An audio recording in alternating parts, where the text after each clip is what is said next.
एकता जिंदाबाद, किसान एकता जिंदाबाद, किसान एकता जिंदाबाद, श्री सीमेंट कंपनी मुर्दाबाद, श्री सीमेंट कंपनी मुर्दाबाद, श्री सीमेंट कंपनी मुर्दाबाद। प्रशासन अपनी कार्रवाई बंद करे, बंद करे, बंद करे। देश का किसान जब जब खड़ा होता है ना, और सरकार उसके साथ नाइंसाफी करती है, अन्याय करती है, तो इस देश में किसान और जवान जब खड़े हो गए तो हमेशा किसान खड़ा हुआ, किसान जीता, जवान खड़ा हुआ, देश जीता। आज फिर किसान पर आफत आ पड़ी है। आप सब जानते हैं कि जनवरी 2024 से रेलवे लाइन का मुद्दा इस इलाके में काफ़ी समय से चल रहा है। लगभग 5 से 7 हज़ार किसान प्रभावित हैं। पहले नवलगढ़ क्षेत्र के जितने भी ग्राम राजस्व ग्राम थे, उनका ज़मीन का मुआवजा के नोटिस सरकार ने दिए। अब हाल ही में सीकर की 3 जो राजस्व ग्राम है, भजनगढ़, स्वरूपुरा और भोजाना, उनके नोटिस 1-2 दिन में आ गए हैं। आप सब जानते हैं कि किसान की जो ज़मीन होती है वो बेशकीमती ज़मीन होती है, और बेशकीमती ज़मीन का अब जो मुआवजे के जो नोटिस जारी किए हैं, उनमें किसान को इस तरह से लूटने का काम किया है सरकार ने कि उनको जैसे ऊँट के मुंह में जीरा दे के उनको पागल बना के ज़मीन ले ली जाए और किसान को यहाँ से निकाल दिया जाए और वो अपनी बर्बादी की तरफ चला जाए। आपने कई बार वार्ता भी की है, कलेक्टर से भी मिले हैं, काफ़ी जगह जाकर मिले, उनका क्या निष्कर्ष निकला? मुझे ये लगता है कि शायद सरकार की आंख है वो बंद है, और सरकार का जो इस समय सरकार चल रही है उसका रखवाला कोई राम ही है शायद। किसान का कोई सदस्य भी पिछले नहीं है। 1.5 साल से हम लगातार मुख्यमंत्री जी, माननीय मुख्यमंत्री जी को हमने ज्ञापन दिया, सरकार के मंत्रियों को ज्ञापन दिया। जब पिछले साल दिसंबर में रात्रि चौपाल मेरे पंचायत में हुई तो हमने कलेक्टर साहब को अवगत करवाया, सारी चीज़ें हमने रखी, मीडिया ने अच्छी तरह से इस बात को रखा। तो जब इतनी होने के बावजूद सरकार की आँख नहीं खुल रही, और अब तो हद हो गई कि अभी तक किसानों को संतुष्ट नहीं किया गया, उनकी सहमति नहीं ली गई, उनको संतुष्ट नहीं किया गया। उसके बावजूद कल बसावा में और यहाँ नवलगढ़ दुर्जनपुरा में मतलब किसानों को डरा धमका कर उनकी जमीन ऐंठने का जोर जबरदस्ती वहाँ तारबंदी और बाड़ेबंदी चालू कर दी, और अभी तक किसी भी किसान को, एक भी किसान को सरकार ने संतुष्ट नहीं किया है। मतलब एक तरह से जैसे अतिक्रमण का काम करते हैं, वो एक सरकार एक तरफ तो ये कहती है हम अतिक्रमण हटाते हैं, और सरकार खुद अतिक्रमण जैसा काम कर रही है। कल मैं उस वासिद भाई से मिला, जब उस आदमी की हालत ये थी कि वो ये सोच रहा था, बोले भाई साहब अगर आप लोग नहीं पहुंचते तो ये नहीं पता नहीं मेरे साथ क्या क्या कर लेते। तो मतलब लूटने का काम, डराने का काम, धमकाने का काम, और किसान की एक नहीं सुनी जा रही। जबकि सरकारें ये कह रही है कि हम किसान की जो मतलब भाव है उसको दुगुना कर रहे हैं, उसकी कीमत बढ़ा रहे हैं, किसान की इनकम बढ़ा रहे हैं। अब आप ये मीडिया वाले अच्छी तरह से समझते हो कि किसान की ज़मीन लेना क्या उसकी इनकम को बढ़ाना है क्या? उसके बच्चों का पेट काटना इनकम बढ़ाना है क्या? क्या ये देश का विकास है क्या? कोई भी किसान इस चीज़ को बर्दाश्त नहीं करेगा जब तक जितने लोगों की ज़मीन आ रही है उनको पूरी तरह से संतुष्ट नहीं करती सरकार, तब तक हम इस मामले में पीछे नहीं हटेंगे। अब आप जानते हैं कि इस समय देखो खड़ी फसल है, और खड़ी फसल होने के बावजूद किसानों को डरा धमका कर और ये इस तरह से बेदखल किया जा रहा है जैसे वो भारत के नहीं कोई भगोड़े हैं यहाँ के। इतना बुरा हाल सरकार ने कर दिया। अब मेरा आप सभी की मीडिया के माध्यम से मैं सरकार से एक बार फिर निवेदन करना चाहता हूँ, भारत सरकार से और राजस्थान सरकार से, मेहरबानी करके या तो आप ये कहना छोड़ दीजिए कि हम किसान के हित का काम करते हैं, और अगर आप किसान के हित का काम करते हैं तो हम ये तब मानेंगे जब किसानों को आप संतुष्ट करेंगे, उनको सहमति लेंगे और राजी राजी उनकी समस्याओं का समाधान करेंगे। जब हमारा यहाँ रात्रि चौपाल हुई तो उस समय हमने कलेक्टर सर से निवेदन किया कि हमारी मुख्य ये समस्याएं हैं जिनमें आप जानते हो, जब किसान की ज़मीन जाएगी तो वो कैसे पेट भरेगा, उसके बच्चों का क्या होगा। इस बारे में सरकार थोड़ा बहुत भी विचार नहीं कर रही, जो हमारे लिए, किसानों के लिए और सरकार के लिए, सबके लिए एक गंभीर बात है। तो क्या मांगे आपकी? हाँ सर, क्या मांगे आपकी? हमारी पहली मांग ये है कि सबसे पहली मांग ये है कि किसानों को संतुष्ट किया जाए रेल लाइन निकालने से पहले। जब तक सारे किसानों को सरकार संतुष्ट नहीं करेगी, ये रेल लाइन निकालना मुश्किल होगा, असंभव होगा, और इसके लिए सारी की सारी जिम्मेदारी प्रशासन की और सरकार की होगी। जो कल आए थे वो आपसे वार्ता की? नहीं, वार्ता नहीं, वार्ता की बात तो आप छोड़ो। जब हमने उनको ये कहा कि भाई आपने किसानों की बात सुनी, क्या सरकार ने हमारी मांगी मान ली, उससे पहले तो ये कह रहे हैं कि नहीं सरकार ने हमें लाइसेंस दे दिया। जैसे हमें तो बेदखल कर दिया और उनको पूरा लाइसेंस दिया हुआ है कि आप किसान के खेत में जाओ, उसको डराओ धमकाओ, वहाँ पत्थर रोपो और वो जमीन अपने कब्जे में ले लो। जहाँ हम लोग खड़े हैं वहाँ फसल खड़ी है, खड़ी फसल है, इसका मतलब वो ज़मीन बंजर नहीं है, यानी पैदावार होती है वहाँ। और उसके बावजूद जितने इलाके में ज़मीन जाएगी उसमें एक भी जगह सरकार ने ये नहीं लिखा कि ये ज़मीन चाई है, इसमें किसान खेतीबाड़ी करता है। सारी जगह पर बंजर लिखा हुआ है। अब मुझे आप एक बात बताओ, एक लड़का और लड़की की शादी हो गई और वो 2 साल से 5 साल से शादीशुदा जीवन जी रहे हैं और फिर वो कहीं जाएं तो जो सरकार हो गई, हम कैसे मानेंगे आपकी शादी हो गई? बताओ।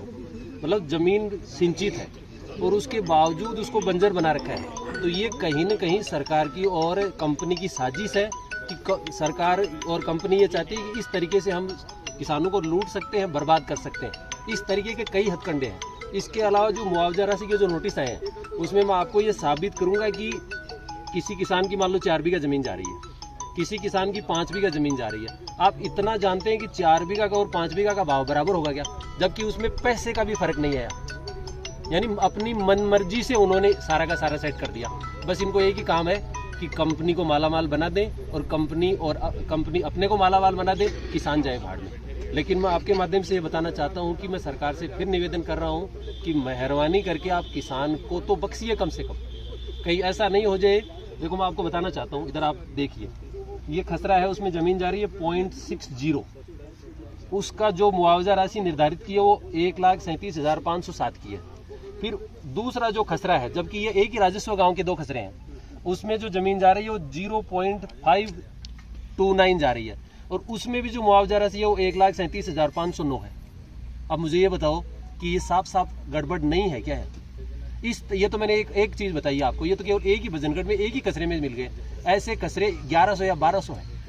यानी इस तरीके से मनमर्जी कर दी बिना पूछे। तो मैं फिर सरकार से ये कहना चाहता हूँ कि किसानों को संतुष्ट, अगर आपको कंपनी को फायदा पहुंचाना है, कंपनी को मालामाल बनाना है और कंपनी वालों को आपको अंबानी और अडानी बनाना है, तो उससे पहले किसान की जो समस्या है उनका समाधान कीजिए, उनके बच्चों को नौकरी दीजिए, जो ज़मीन बची हुई है उस पर सड़क निकालिए, रास्ता बनाइए और जब किसान संतुष्ट हो जाए तब आप लाइन निकालना। उससे पहले कोशिश ना करें, क्योंकि ये जेड़ी, गंडासी, हथौड़ी ये किसान जिसके हाथ में रहती है वो जवाब देना भी अच्छी तरह से जानता है। अभी हम भी रेलवे लाइन के लिए जो कार्य है वो किया जा रहा है फैक्ट्री के लिए, देखिए इस बारे में भाई विजेंद्र जी काजला जी ने आपको पूरी बात बता दी। धरती जो होती है, ज़मीन जो होती है वो किसान की माँ होती है और यहाँ जो किसान खड़े उनकी न जाने कितनी पीढ़ियाँ इसी ज़मीन में पैदा होकर आगे भी चली गई। लेकिन अब आप देख रहे हैं कि पिछले 1 साल से 2 साल से किसानों से ज़बरदस्ती, एक तरह से जैसे भाई ने बताया था कि जैसे कोई भगोड़े, इस टाइप का व्यवहार सरकार की तरफ से किया जा रहा है। एक तरफ सरकार किसानों के लिए नारे लगवाती है और आज हम देख रहे हैं कि उनकी जो पूरी साल की रोजी रोटी फसल पे होती है, अभी तो वो शुरू भी नहीं हुई थी और सरकार जैसे तानाशाही करके उनकी ज़मीनों को हड़पने के लिए जिस तरह धमकी है, तो ये तो सरासर अन्याय है। और किसानों की आज जो मीटिंग हुई है उसमें सभी किसान एकजुट है कि हम किसी भी हालत में अपनी जान दे देंगे लेकिन अपनी ज़मीन नहीं जाने देंगे। ये सरकार को अभी आपके माध्यम से हम चेता रहे हैं, चाहे हमें किसी भी हद तक लड़ाई लड़नी पड़े, किसानों को किसान ज़मीन देने के लिए तैयार है ही नहीं। किसानों को अगर उनसे ज़मीन लेनी, उनसे बात करनी होगी, उनकी मांगे जो भी है वो बैठकर उनको संतुष्ट करना होगा, उसके बाद जाके कोई बात होगी, नहीं तो किसी भी हालत में ज़मीन किसान नहीं देंगे। ये आज के हुआ है। मैंने 2 साल से बराबर चल रहा है। मुख्यमंत्री को खुद को मैंने मेरे हाथ से 3 बार ज्ञापन दे दिया। नौलगढ़ आए थे तब दिया, 2 बार झुंझुनू में दिया, लेकिन कोई सुनाई नहीं रही। एमएलए एमपी वो पीछे पीछे घूम रहे थे, उनके सामने दिया, वो भी कोई कुछ नहीं कर रहे। लेकिन अब घोटड़ा के अंदर वहाँ आंदोलन हुआ और वहाँ पहले 26-26.5 लाख रुपए 1 बीघा के किए थे। फिर एक आदमी ने उनको बुलाया, उसको फैक्ट्री के अंदर ले गए, ले जाके कि लोग फैसला करते तुम्हारा, पीछे से उसके मकान को तोड़ ताड़ कर दिया। वो बड़ा दुखी हो गया, बच्चे कहाँ जाएं रात को उस ठंड के अंदर, कहाँ कैसे। तो फिर उसने एसडीएम को ज्ञापन दिया, कलेक्टर को, लास्ट में क्या कि मैं मरूंगा और तो कुछ नहीं। फैक्ट्री के अंदर वो आया, हम उस रोज गए थे, कम से करीब 400-500 आदमी, 200 तो पुलिस वाले थे। उसके सामने वो लकड़ी डाल के ट्रैक्टर में पानी के पुले डाल करके लाकर फैक्ट्री में डाल दिए और प्यास ने तेल छिड़कर ऊपर बैठने लगा। तब उसमें भाग करके एमएलए थे वो उदयपुर पाटिल, वो भागे और पकड़ो पुलिस पकड़ के उसको बचाया और उसको 45 लाख रुपये बीघा के दे करके उसको हाथ जोड़े फैक्ट्री वालों ने। तो ये फैक्ट्री कोई पैसेंजर ट्रेन थोड़ी है, ये तो फैक्ट्री वालों के लिए जा रही है। पहले इधर से आ रही थी, उन 50 किसान नहीं आ रहे थे, अब इनमें 6 गाँवों को बर्बाद कर दिया। तो ये बहुत ही बर्बाद कर रहे हैं। तो हम आंदोलन हमारा करेंगे पूरा, देखी जाएगी, होगा सो आगे। लेकिन ये गलत हो रहा है, ये सरकार बहुत गलत काम कर रही है। तो फैक्ट्री के लिए, पूंजीपतियों के लिए वो लाइन डाल रही है, और किस काम आएगी ये? तो ये इसके लिए हम तो कोशिश यही करेंगे कि ये इधर से लाइन नहीं जाए। अगर जाती है तो उचित मुआवजा। अब डीएलसी रेट 1.5-2 लाख रुपए कर दिया। ये डीएलसी रेट ये तो 1.5-2 लाख में जमीन आती है क्या? ये ऐसा है कि तो यार आप लोग पहुँचाओ आगे तक इस खबर को। है कि आपने स्थानीय प्रशासन और स्थानीय जो राजनेता उनसे भी बातचीत की? हमने जो राजनेता हैं, अमरा राम जी है, उनको भी अवगत करवाया गया है। यहाँ नवलगढ़ के जो विधायक है विक्रम सिंह जी जाखड़, उनको भी अवगत करवाया है। लेकिन हमारी किसी तरीके से कोई सुनवाई नहीं हो रही। उसके बावजूद भी प्रशासन के लोग हैं और उनके साथ में रेलवे लाइन के जो अधिकारी हैं, फैक्ट्री की गाड़ियाँ जैसे गुंडागर्दी की तरह से आते हैं। वो कैंपर गाड़ियाँ हैं उनके पास में, स्कॉर्पियो गाड़ियाँ लेके आते हैं, ट्रैक्टर जैसी भी लेके आते हैं, ज़बरदस्ती खेतों में तारबंदी कर रहे हैं। किसान को रोकने के बाद में कल परसों मोरा के डंडे के अंदर वहाँ उन्होंने गेट का ताला तोड़ के और अंदर घुस गए पत्थरगड्डी करने के लिए रेलवे लाइन की। तो मैं उन अधिकारियों से भी ये कहना चाहता हूँ कि आपने जो पत्थरगड्डी कर ली वो कर चुके, लेकिन अगर दोबारा किसान के खेत में घुसे तो आपके साथ में जो भी बुरा होगा उसके जिम्मेदार आप खुद होगे। दूसरी बात ये, सरकार से ये हमारी गुजारिश है कि हमारी समस्या का पूरा समाधान जब तक ना निकले, हमें हमारी ज़मीन का उचित मुआवजा ना मिले, तब तक ये कार्रवाई रोकी जाए, इसको कोई आगे ना बढ़ाया जाए। हम हर किसान के साथ में भेदभाव हुआ है। किसी किसान की डीएलसी के रेट के हिसाब से 19,000 रुपये उसकी ज़मीन का मुआवजा दिया है। किसी को 2 लाख रुपए, किसी को 2.5 लाख रुपए, किसी का 500 रुपये भी उसकी ज़मीन का मुआवजा है। ये कोई मुआवजा निर्धारित थोड़ी ना हुआ है। क्या मुआवजा है ये किसान खेती करके अपना पेट भर रहा है। एक प्राइवेट सेक्टर को फायदा पहुंचाने के लिए किसान का गला घोटा जा रहा है। तो इसके लिए हम निरंतर अपना आंदोलन जारी करेंगे। आज हम आप मीडिया भाई के तरफ से ये सूचना पहुंचा रहे हैं कि हम आंदोलन करेंगे, इसके लिए यहाँ रोड जाम करेंगे। उसका जिम्मेदार प्रशासन और सरकार होगी, हमारी उसकी कोई जिम्मेदारी नहीं होगी। जो भी यहाँ रेलवे की पत्थरगड्डी करने के लिए आए, उनसे मैं खास तौर पे ये बात कहना चाहता हूँ कि वो अपनी सुरक्षा की जिम्मेदारी खुद लेके आए यहाँ। अगर उनके साथ में कोई भी मारा पिट्टी हो, कुछ भी हो, तो उसके जिम्मेदार वो स्वयं होंगे। क्योंकि हमने बार बार प्रशासन को अवगत करवा दिया, सीकर कलेक्टर को अवगत करवा दिया, रात्रि चौपाल में वो आए थे, उनको सारी बातें हमने अवगत करवाई है। उसके बावजूद हमारी समस्याओं का कोई निर्धारण नहीं है। जो रेलवे लाइन है उसके पास में हमने कहा था कि उसके दोनों तरफ सड़क का निर्माण किया जाए, उसका कोई निस्तारण नहीं हुआ, कोई कुछ भी नहीं है। एक तरफ से किसान, दूसरी तरफ की कहाँ से जाएगा, कैसे जाएगा वो? अगर इस तरफ जमीन बच गई तो उसके अंदर कैसे घुसेगा वो? तो ये हमारी समस्याओं का पूरा निस्तारण हो, उसके बाद में कोई कार्रवाई हो। उसके अलावा कोई कार्रवाई नहीं हो तो उसके लिए हमें अपना आज ही आप मीडिया भाई की तरफ से चेतावनी दे रहे हैं कि इसके लिए हम अपना उग्र आंदोलन करेंगे और उसमें जो भी नुकसान हो वो सरकार का और प्रशासन का होगा। धन्यवाद। 5 लाइन आ रही है, 10 किसानों के तो 5-5 लाइन आ रही है। तो फिर ऐसे कौन सी लाइन जा रहा है कि 5 लाइन हम डीएलसी रेट से कैसे देंगे? ये सोचने की बात है कि मतलब कितनी ज़मीन जा रही है, 11.5 बीघा जमीन अकेले की जा रही है मेरी, तो डीएलसी रेट में तो नहीं दे सकता ना। फिर जाएंगे कहाँ?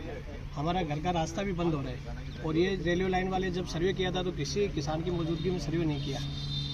दोपहर में 2 बजे 2:30 बजे ऐसे आते थे, उस टाइम में घर वाले सब सोए मिलते थे। तो ये सर्वे भी दोबारा हम करवाने के लिए कलेक्टर साहब को भी मतलब ज्ञापन दे के आए थे, विधायक साहब को भी विक्रम सिंह जाखड़ साहब के पास में गए थे, 17 आदमी गए थे इकट्ठा करके, सबको आश्वासन दिया था कि हम जरूर मदद करेंगे, लेकिन अभी तक कोई ऐसा मदद नहीं किया। तो घुसने भी दें, कल बसाव गए थे, हमने नहीं घुसने दिया, वहाँ पे सामान नहीं डालने दिया, वापस आ गए।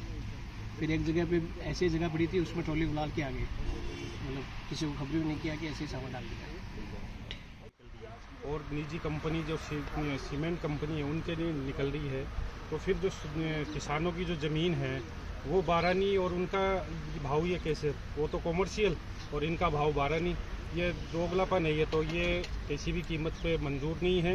इस भेदभाव को मिटाकर किसानों को बात उनकी सुननी होगी, उनको संतुष्ट करना होगा और एक नज़र रखनी होगी, तब जाके कोई बात बनेगी। अन्यथा तो सब किसानों की पहली मांग तो ये है कि हम ज़मीन देंगे ही नहीं किसी की। एक आज़ाद जी वो मंदिर वाली ज़मीन भी बोल रहे हैं कि लोगों को बोलते हैं मंदिर वाले का पैसा मंदिर तक नीचे गया। एक जो मंदिर वाले के पास में जाओ, वहाँ से लेके आओ, वो क्या देगा क्या नहीं देगा।